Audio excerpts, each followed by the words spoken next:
Hey everyone, welcome to the 5th episode of Starpod. My name is Lion, and as always, I have Jeff and Tomu with me. Say hello, guys. Hey, Hey guys. Cool, so we have so much to talk about today. The main topic we'll be discussing today is still going to be about Destiny 2. We are less than 2 weeks away, boys. Oh, shit. the weight is killing me. It's starting to enter I my know. dreams. It's starting to enter my dreams too. It's ridiculous. Like, the hype sort of died down a little bit in our clan for like a week or so, and now that it's actually like 2 weeks away, it's like, oh, full steam ahead. Choo choo. So I'd like to discuss an interesting topic, and I've been saying this a lot lately. People are saying that they feel like Destiny 2 isn't a proper sequel. And I just wanted to talk to you guys today about what makes a sequel to you guys. You know, based on, our demographic when we were growing up, a sequel was kind of a big deal, right? Yeah, I mean, unless you were talking about movie adaptations, yes, a sequel is actually a big deal. Absolutely. So, what makes a sequel to you guys? Sequels to me, I expect to have a whole new experience. If the game needs to look a little bit like its original, because what's the point of playing a game if they completely revamp everything that has to do with it? And I generally expect it to live up to the reputation of the first game. Right. Yeah, I agree. I think what a lot of people are saying is sort of fair about Destiny 2 in that it's very samey, but at the same time, it is a sequel because what a sequel should be, in my opinion, and a really good example of this is actually Bayonetta. Bayonetta 1 to 2. Bayonetta 2 is basically Bayonetta 1 with just more. It's just more Bayonetta and more refined. And I feel like that's all it needs to qualify as a good sequel. Also, I might add, Bayonetta 2 is widely considered one of the most perfect sequels to a game ever, and literally it's just more of the same, just better. So, what I'd like to get into is why do you guys think Destiny isn't being treated like a sequel to by the community? First of all, we have to talk about how Destiny 2 has been set up as a game, given that it is a sequel. We're expecting it to have all that Destiny 1 had, and then more so. Now, Right. obviously they have their roadmap, they're giving us content every single week, and with the delayed launches, it is a little strange, but if everyone were to get it at the same time, I mean, depending on their Destiny 1 experience, perhaps even, maybe that plays a lot into their perception of that sequel, but I feel that it would be just a fine sequel. Right, you make a really good point there in saying that, people from Destiny 1 may have a completely different opinion to people who are new to Destiny 2. And I think that's a really good point because maybe the people who are fans of Destiny 1 are just happy, like the point I was making earlier. They're just happy it's more Destiny, just better, you know? And another thing would be with the way that Destiny 1 took off because of its few but many problems, or few but big problems, perhaps. Maybe they were expecting more of that, the people that were new to Destiny, or the old people that expected more of a difference or more to be changed. They didn't like all of it, perhaps. That plays into it too. I heard a pretty interesting rant earlier today about that whole, the veteran Destiny 1 players, moreover the hardcore ones, are the ones that are experiencing this feeling of a bad sequel. And it's because of the fact that once you actually collect one copy of every single legendary, you've collected that one gun. The weapon options for Destiny 2 are actually really a lot less. And Yeah. it's to the point where everything sort of feels like you've collected everything. If you're just running through, collecting engram after engram, saving everything you get. Right. And that plays into another thing too. Is some people don't like the perks that are set with the legendaries, and I heard a really great topic today by Slayer Age, and he feels the game would benefit greatly from a system with random perks, yes, but not how it was in Destiny 1, where it was just random, like every once in a blue moon you would actually get a good weapon.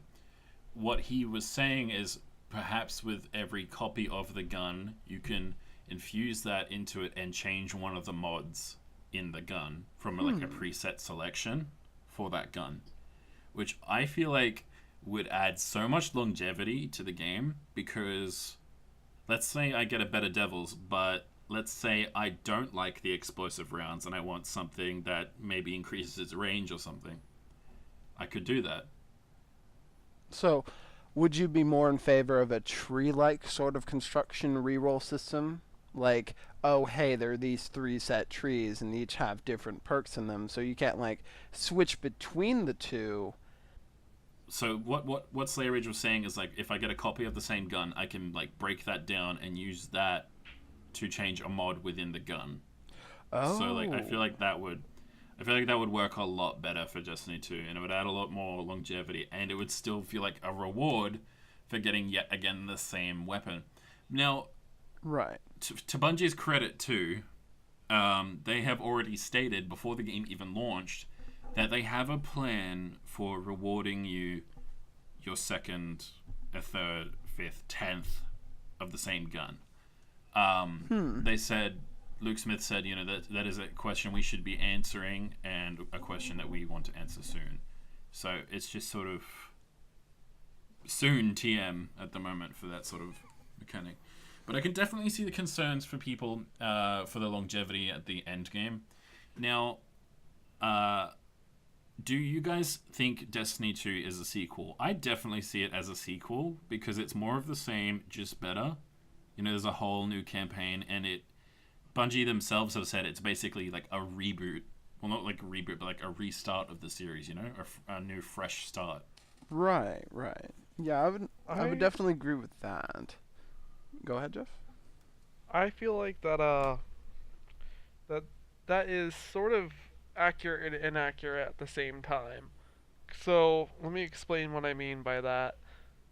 For us, me and Lion, we were used to 30 frames per second PS4 Destiny, and we are going straight into 60 or uncapped frame rate, high resolution Destiny with a whole new story, all new subclasses to mess around with, hundreds of legendaries to collect, and quite a few more exotics on top of that to do builds with. That the game's gonna feel like a sequel to us, but I feel like that I'm gonna be like that if I was to have played it on the PS4, it would have felt samey to me. If I was to have gone straight to it on the PS4, it would honestly feel more like we got the first half of it almost seems like another Destiny on the console, because supposedly PS4 players who are even just slightly above casual, they burn right through the story and they say it's already done. Right.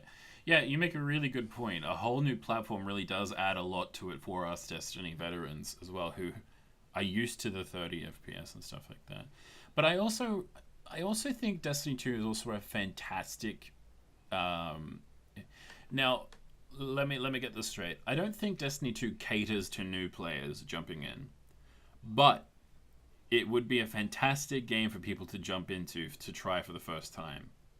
I definitely don't see it designed around trying to get new people in, but I feel like it works well for that. What do you guys think? Well, in Destiny 1, the way how it was before is that the hardcore players would go out and they would try to beat the content as quickly as possible, and then they would turn around and they would make videos out of it. And so YouTube would be popping up left and right with content. Twitch would be blowing up with people live streaming either like carries on trials or speed running world records of the raids. That the hardcore players sort of like market the game for the new players. That's a very, very good point. You're absolutely right. Destiny is a very powerful community and one that has a lot of media coverage. You're absolutely right. Well, even to that effect, the PS4 and the Xbox players are marketing the game to the PC players now. So That is very true. the perception that we have, while it's still even up in the air, is going to be affected by what we see on the console, which is why personally I have been trying to keep my exposure to the campaign and some key elements very sparse, if not non-existent. I've given up on hiding it all for myself. Yeah, I mean, I played the PS4 version, which actually goes into our next topic. So let's talk. So we talked a little bit about Endgame here, talking about whether or not Destiny 2 is a sequel. I think the general consensus for us is that yes, it's a sequel because we are Destiny 1 veterans, because it's a whole new experience for us on a new platform, as well as all the great additions to the game. So I definitely see it as a sequel, yes. Maybe not something we're used to in our era of games, because we grew up with the PS2 and Xbox, right? Like the golden age of sequels being the absolute most awesome thing ever. GameCube here. Sonic, Oh my God, Sonic GameCube. 2, Sonic 3, the top loader one. Yeah, sequels are good. Like Ratchet and Clank. Animal Crossing. All the sequels were so good. Animal Crossing, absolutely. Yeah.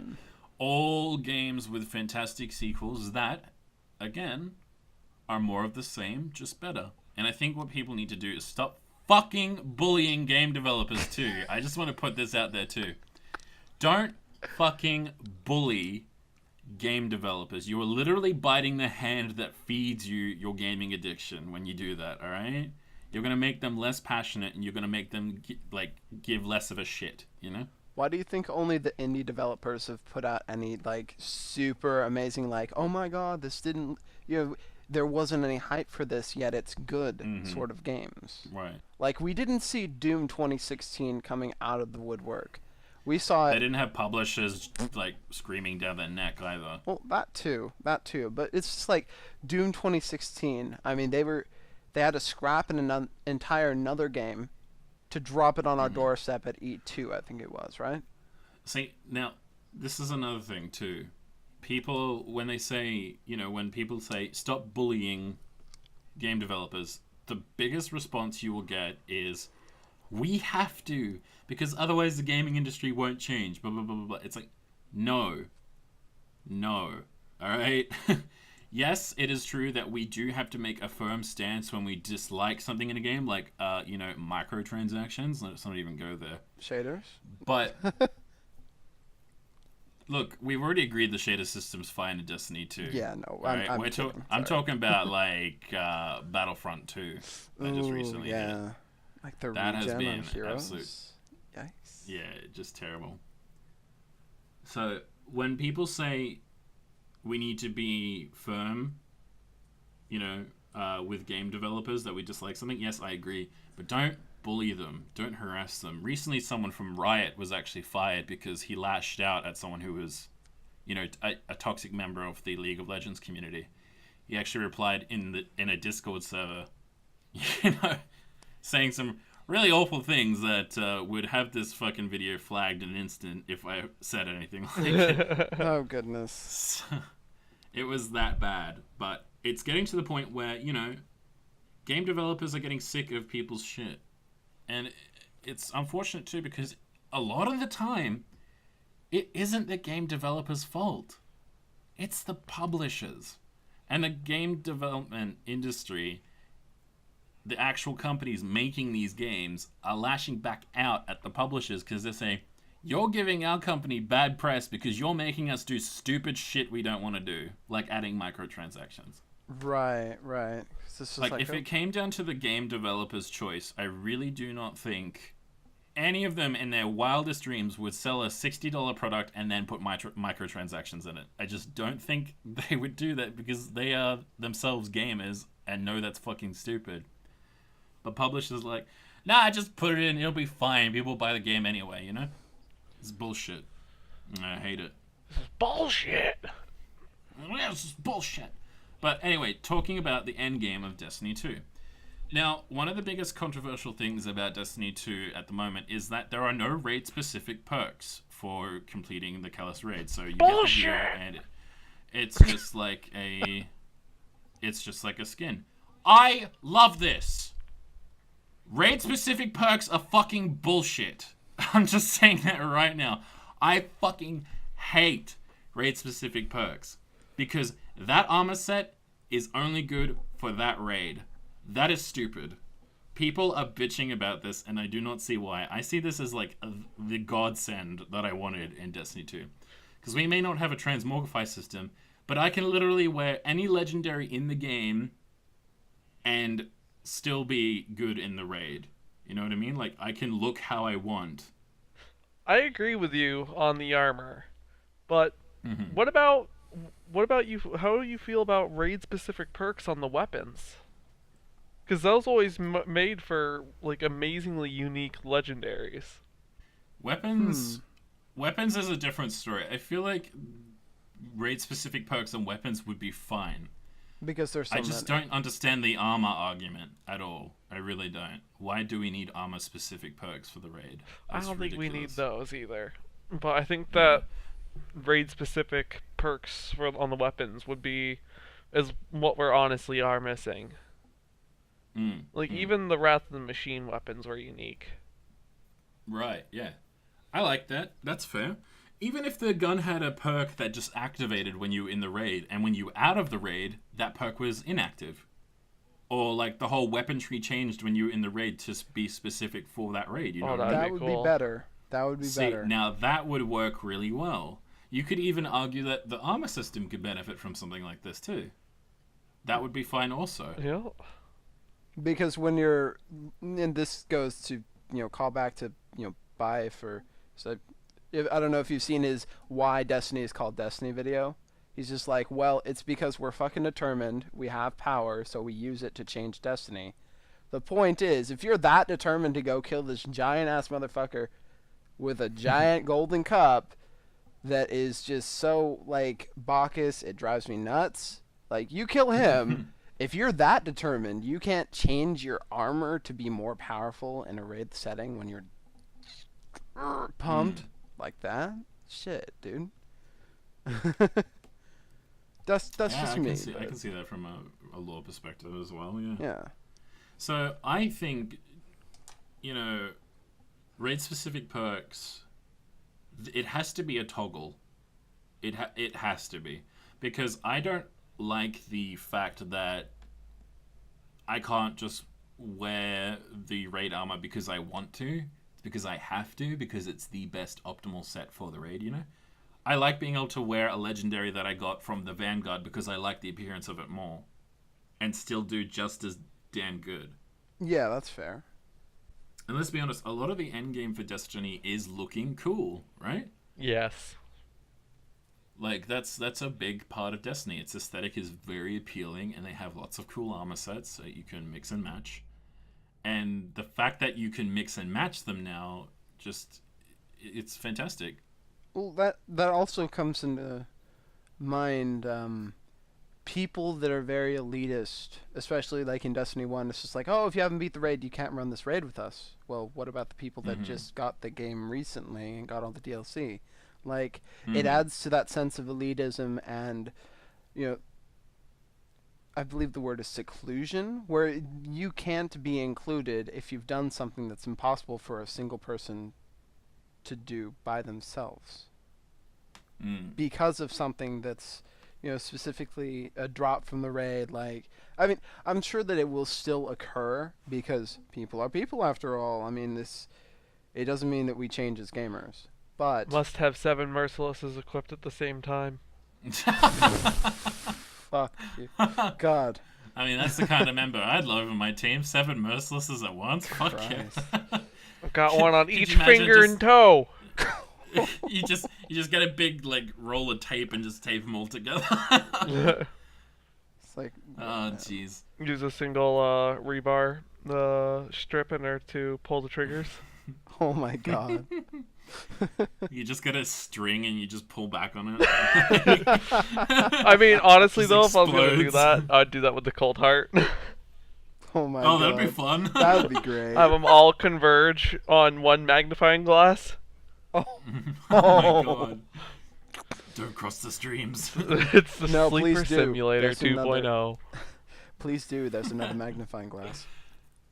Cool. So it seems like we're in agreement that there are pros and cons to the raid specific perks, but if they were in the game, I would want them to be a toggle or something that automatically activates when you're in the raid. You know. Exactly. But yeah. So on to the next topic. Curse of Osiris. We know it's probably going to be coming at the same time Dark Below did, which was the 9th of December. So that makes so much sense for when we're getting the PC launch of the game too. We'll have content all the way up to that date, so it makes a lot of sense. And they'll probably want to get in before the Christmas rush, you know? Yeah. So, One thing that is kind of weird is they just started Iron Banner. Do you think we'd get Iron Banner that same week too? we'll have to just see what happens. alright, They fair. may actually compact things a bit more for us. True. Generally, Iron Banner is held the month after a DLC comes out. Because they Okay. give normally they let everybody beat the content, but now Iron Banner is no longer light level specific. Yes, it's another thing, but we'll get into that a bit later. True. Right now, let's talk about Curse of Osiris and what we do know. Well, it's all speculation at this point, and it's all leaks. This is not 100% confirmed, but Spoiler there's alert. been a lot of leaks. There's been a lot of leaks about something called the Endless Forests, which is supposed to be a sort of endless dungeon, procedurally generated sort of labyrinth thing. And I feel like this is perfect for Destiny. I really think this would add a lot of replayability, especially if we had modifiers and difficulty levels. That would be so fun. So kind of like Division Globals. Randomly generate. Oh no, wait, the Underground, right, Jeff? Yeah. Yeah, the underground. Exactly like that. I mean, it is something that keeps it fresh. You get specific loot from it. I mean, especially if you can get like perhaps even the occasional random shader or random tokens from whatever tile set you're actually on or whatever enemies you're beating even. Well, I think what's really exciting too is, in regards to Curse of Osiris, is that Bungie are asking, "Hey guys, what do you want?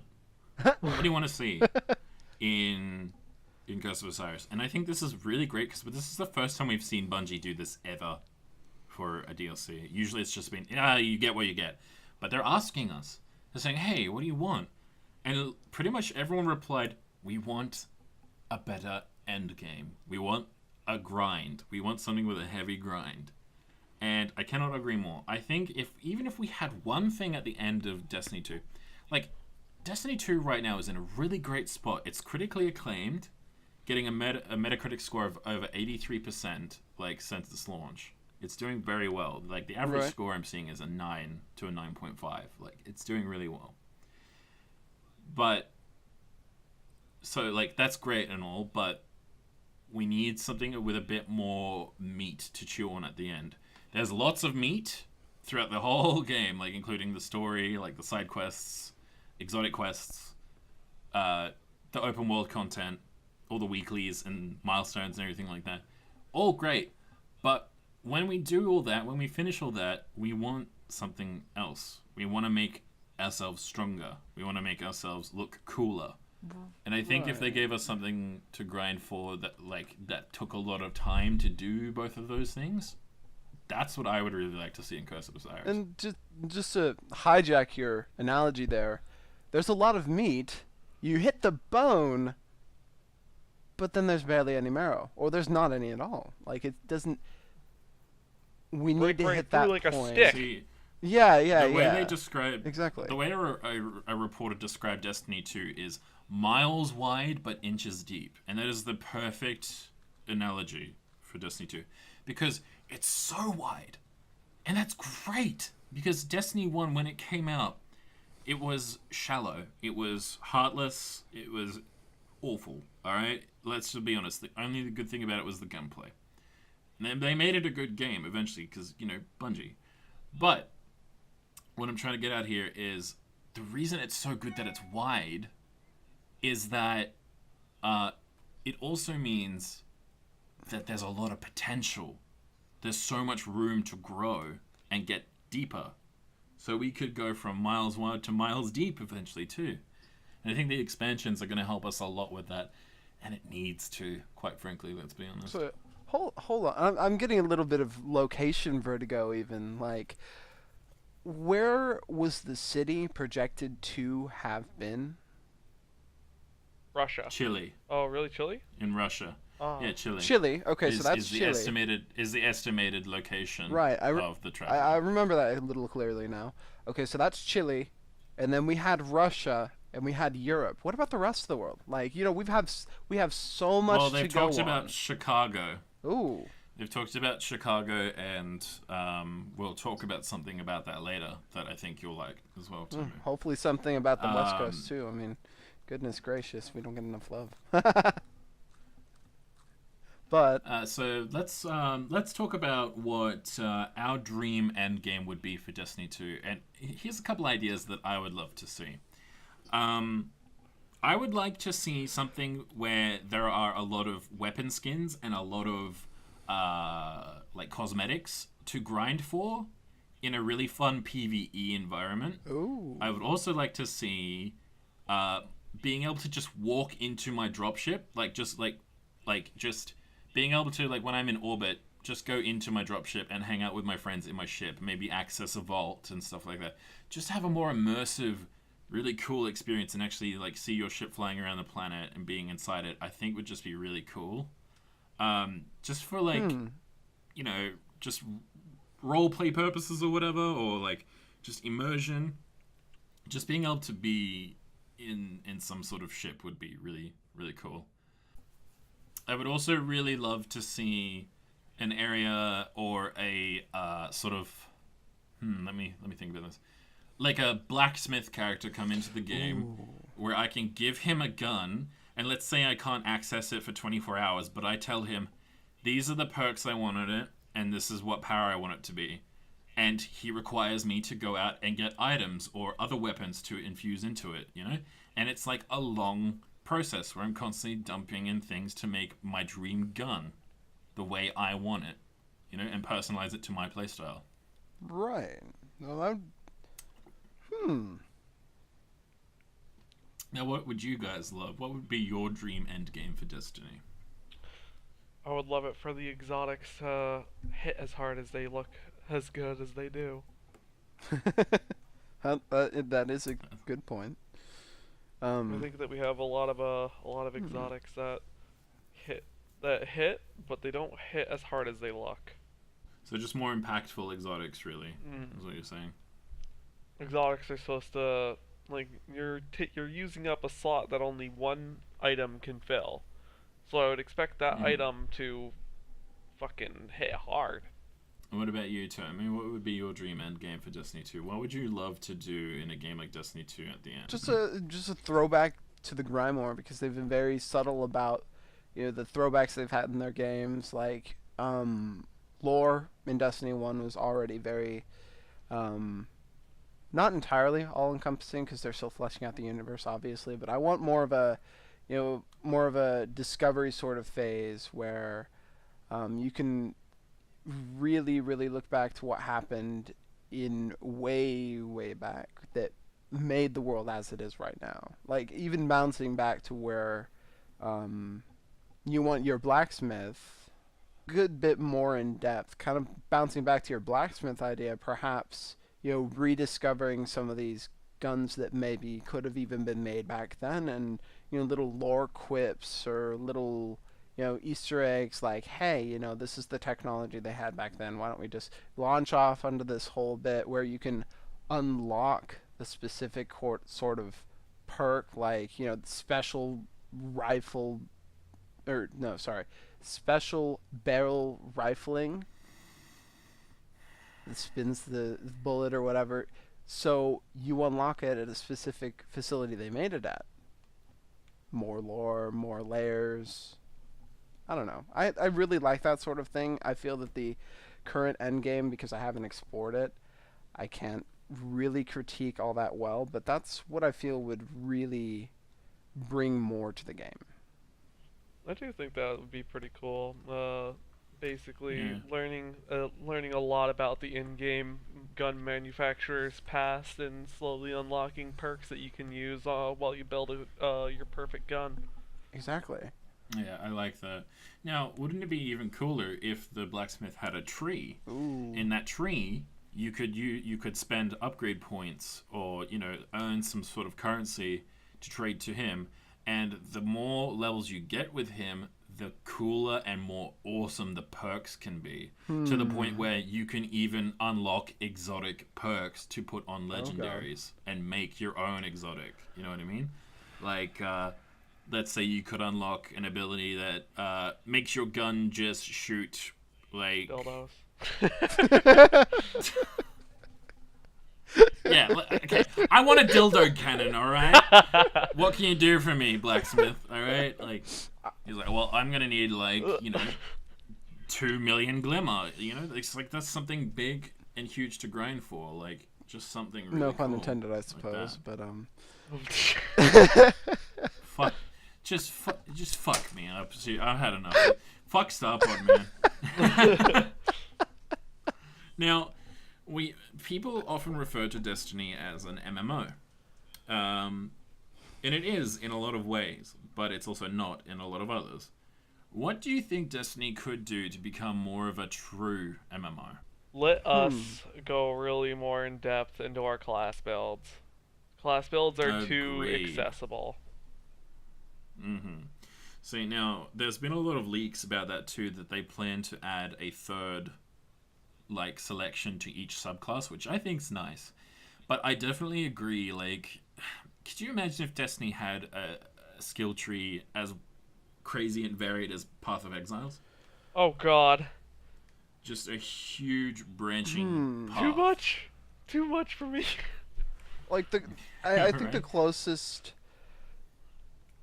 parallel that I can take from that would be BDO, Black Desert Online, where they've got tons and tons. That's more accessible to me. Skill system. Yeah, that's very much more in depth, but at the same time, it's no less arcane. It's still pretty simple. Well, to be fair, it's no less arcane than the first Destiny skill tree. I watched someone go through the menu there, and I saw just bubble after bubble after just. What can you pick? What does this rule out? But now another thing I want to tie into this is a lot of people are like, there's less perks in Destiny 2. There's actually more for your subclass. People just aren't understanding that.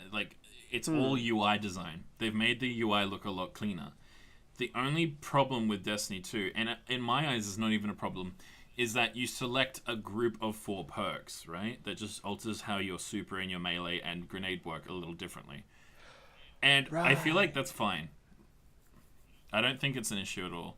The UI in Destiny 1 just had everything splayed out in front of you instead of being more compact and stuff like that. And you could choose each specific perk for your class, yes.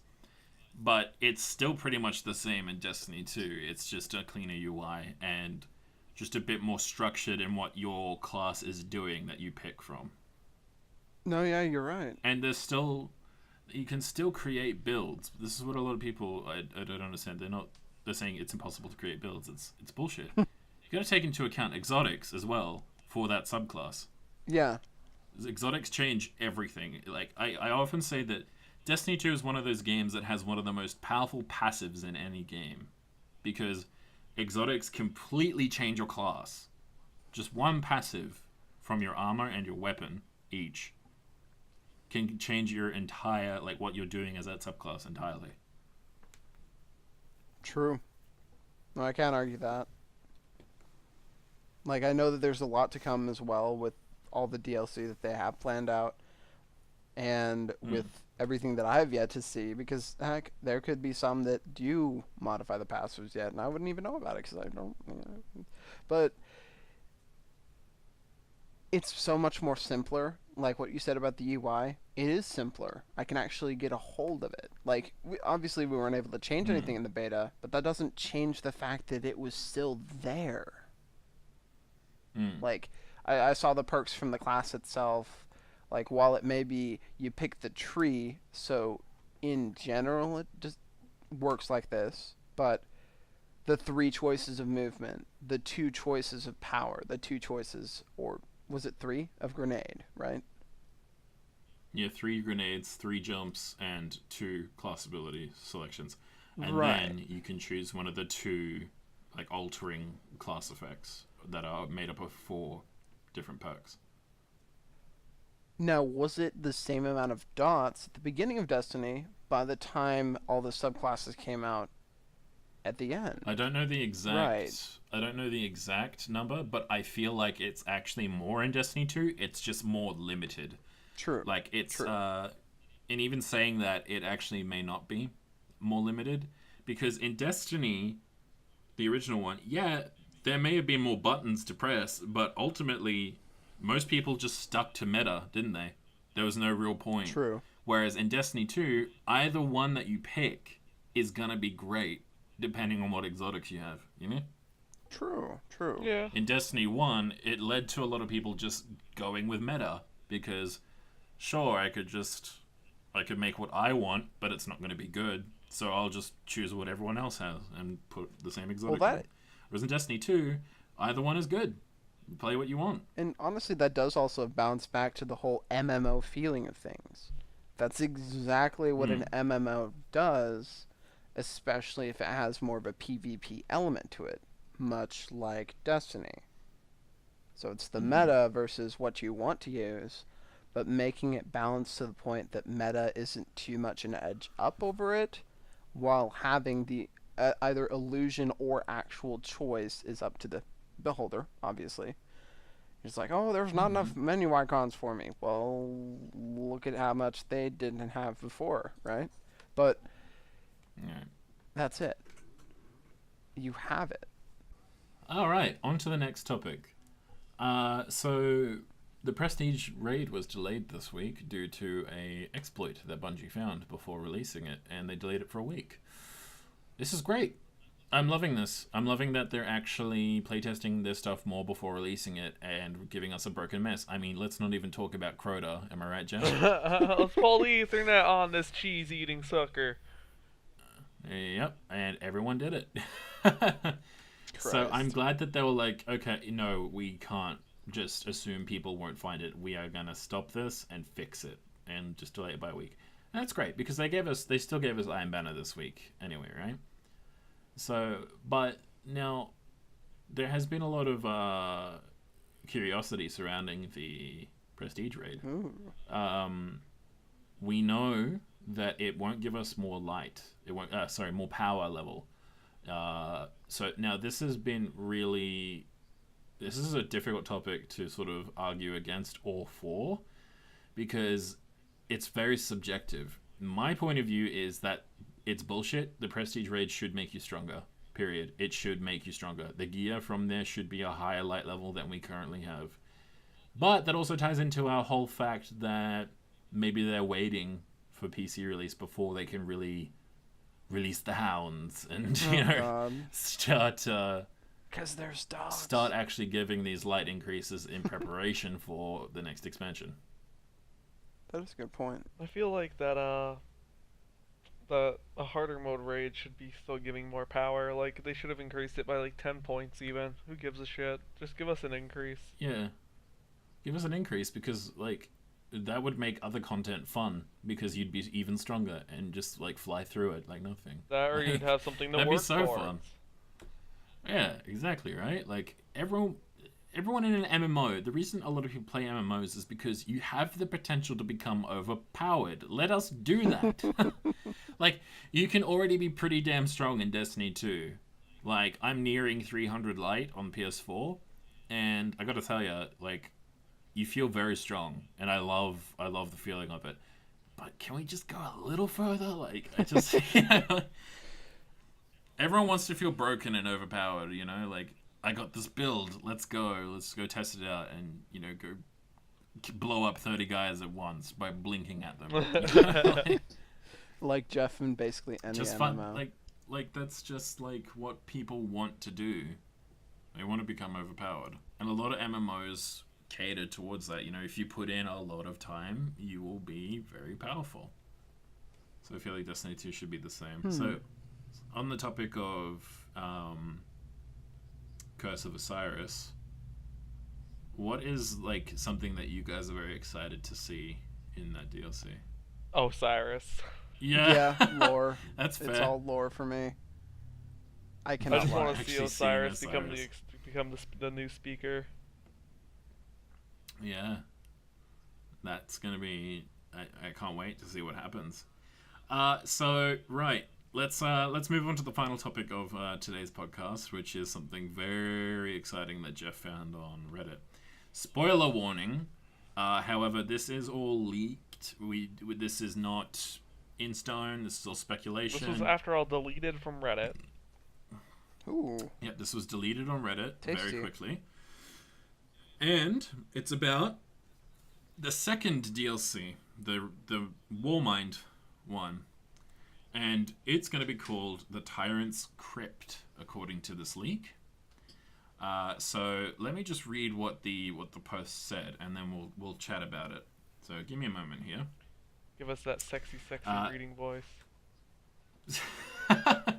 So here we go. So Destiny 2's second DLC, coming with the expansion pass, the one with the Warmind symbol, will be called the Tyrants Crypt. It will also be around the same size as the first DLC, but a little bit larger. The description is as follows. With the Speaker's heresy revealed and the threat of a second faction war looming over the few surviving humans, Lord Saladin has found a way to prevent the coming of a second Dark Age, but it has a price. Go to the Manhattan Nuclear Zone, find the Warmine Sherman, and steal from him the truth about what really caused the collapse. God. Okay, I'm gonna stop right there for just a minute. Holy fuck, that would be so cool, and would make a lot of sense. Like, Besides the going fact, to Manhattan Nuclear Zone, that just sounds awesome. besides the fact that the tyrant in the lore has been the name of basically Rasputin's name that other robots call him. True. So here we go. A couple more notable additions will include the new zone, Manhattan Nuclear Zone. Additional to IO Patrol, the Asimov test site. New enemy type, Boya 4. New strikes, 4 new Crucible maps, 2 new Crucible modes, 1 new raid, and 1 new arena activity. Charlemagne's Labyrinth. Co-op / PvP up to 4 players. Did we just call this? Yep. Like last I think podcast? We said yeah. PvE, and this is like... This is making a lot of sense. So, new lost sectors, adventures, quests, gear, etc. Boya. The Boya are the collective of the Warmind's defenses. They include Splicer Fallen, Siva, Frames, and Vertil, fluid metal given shape by floating electromagnets. The MNZ, the Manhattan Nuclear Zone, is both the smallest and largest patrol in Destiny 2. The remnants of the Manhattan Island after global flooding and a nuclear disaster. It is by definition the smallest patrol in Destiny 2. However, the lumbering skyscrapers and deep underground caverns give it more square footing than any patrol in Destiny 2 yet. It is the home of the dead Warmind Sherman. The Asimov test site, this is the addition to the current IO patrol for those who partake in the story of the Tyrant's Crypt. It is sizable, however, IO will still remain smaller than EDZ. The site of extensive weapon testing by the Warmind Charlemagne, it is an inhospitable wasteland with more than its fair share of dangers, the very least of which are the Boya. Charlemagne's Labyrinth. Here we go. This is exciting. A 4-player arena. It takes place underneath the Asimov test site on Io, and is Charlemagne's weapon testing research facility. Descend into the labyrinth, and the Warmind Charlemagne sets you through many challenges, including both cooperative and PvP, sometimes both, in a sprawling maze of Golden Age facilities, and constantly change to do everything in their power to kill you. This sounds fucking perfect for Destiny. Like, that just sounds fucking perfect. It's exactly what we were talking about last week. Yeah, it really is. I mean, it's That's just gonna give us so much playtime. Mm-hmm.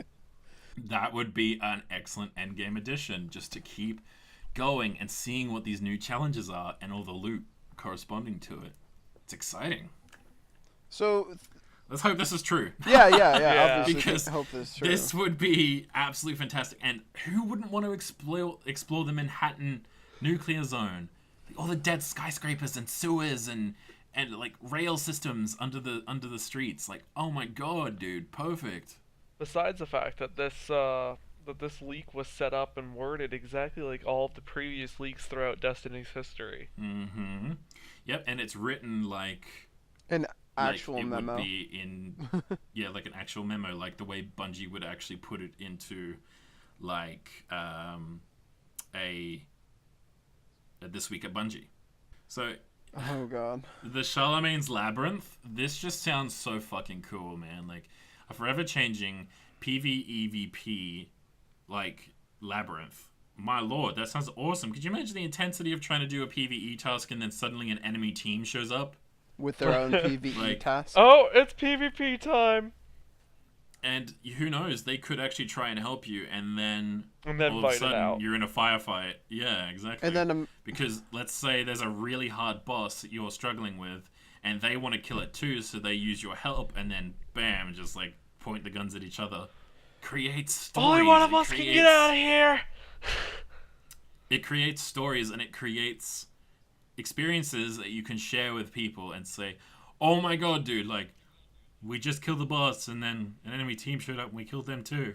could you just imagine that? Like, and then for some reason we're showing up in force there, and then we just meet each other. We all start scrimming, and then whoever fucking wins gets the loot afterward.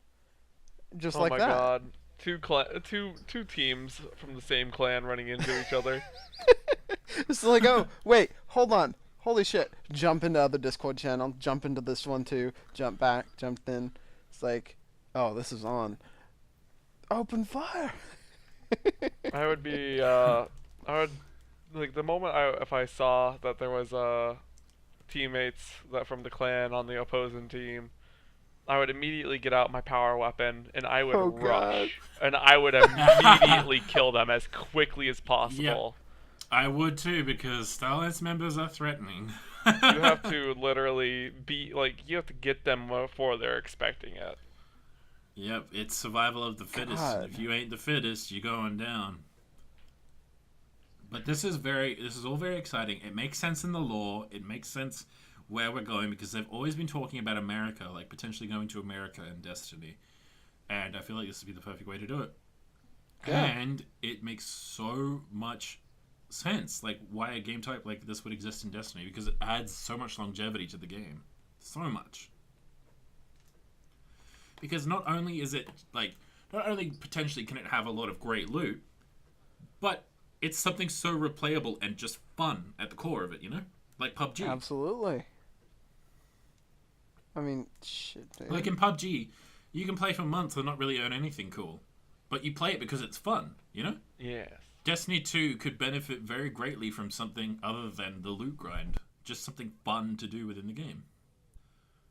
But anyway, that's the last topic I wanted to talk about, guys. Do you have any other further comments before we wrap things up here? No. Rasputin is best war mine. Agreeable. He's a good boy. When he wants to be. I guess sort of like a closing comment on this Warmind thing is that recent mission in the adventure mode, the Arecibo. There was a mission that was recently the adventure mission of the week on Destiny 2. It was called Arecibo. Okay. And Tell me about it.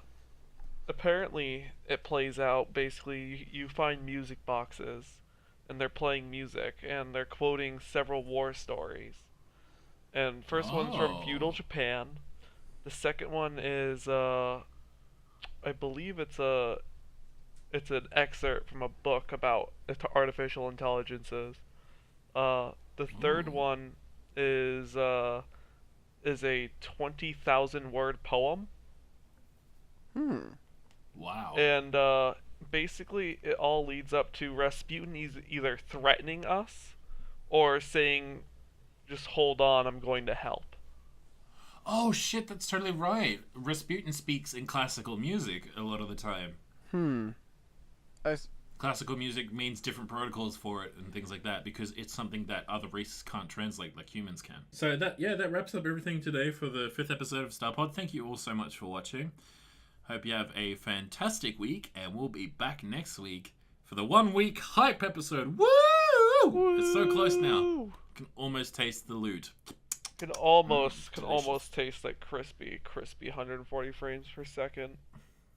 My merciless tastes like chicken. Alright, bye-bye everyone. See you guys.